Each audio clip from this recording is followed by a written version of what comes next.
For years, people have asked, who is John Galt? Tonight, he tells them. In a broadcast that interrupts every radio and television station in the country, a voice speaks. The voice of the man who stopped the motor of the world. The voice of the man who called the strike of the mind. This is John Galt speaking. And the world will never be the same. Previously, the Concerto of Deliverance. Richard Halley's final masterwork, hidden from the world, finally heard in the valley.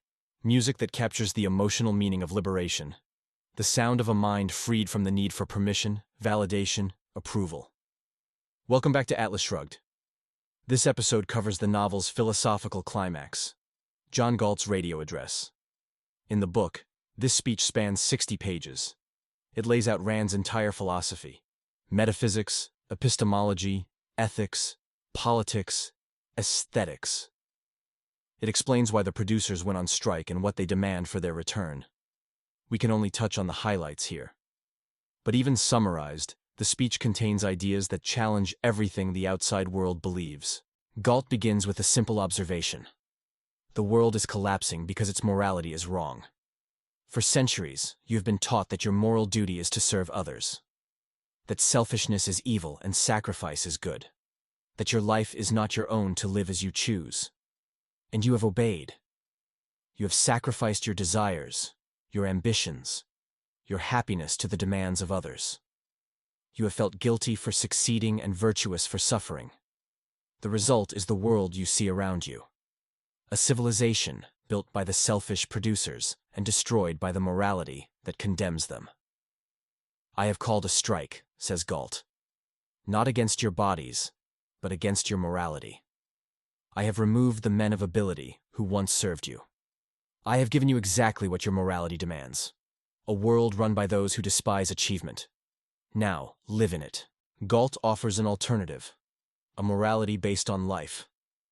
The standard of value, he says, is not God or society or duty, but your own life. Actions are good if they serve your life, evil if they destroy it. And the means of serving your life is one thing. Reason. Think.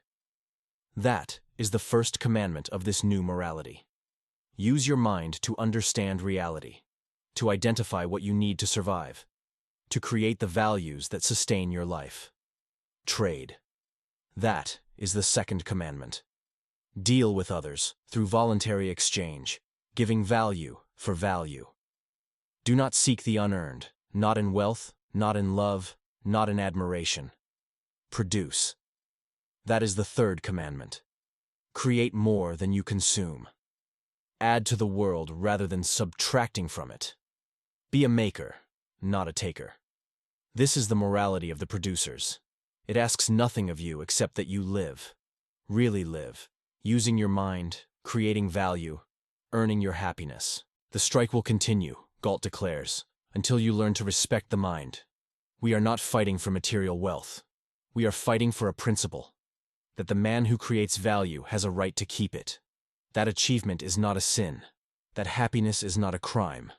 The choice is yours. You can continue with your morality of sacrifice and watch your civilization die.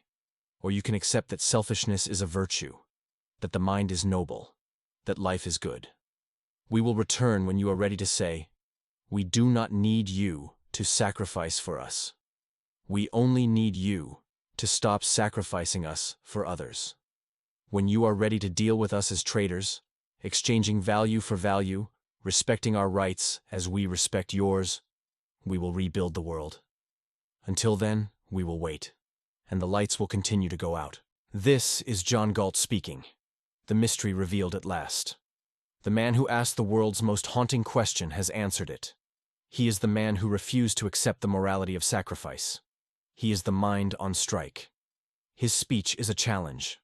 It says, your philosophy doesn't work. Your morality is backward. Your world is dying because you've accepted premises that lead to death. Here is a different philosophy. Here is a different morality. Here is a path to life. Choose.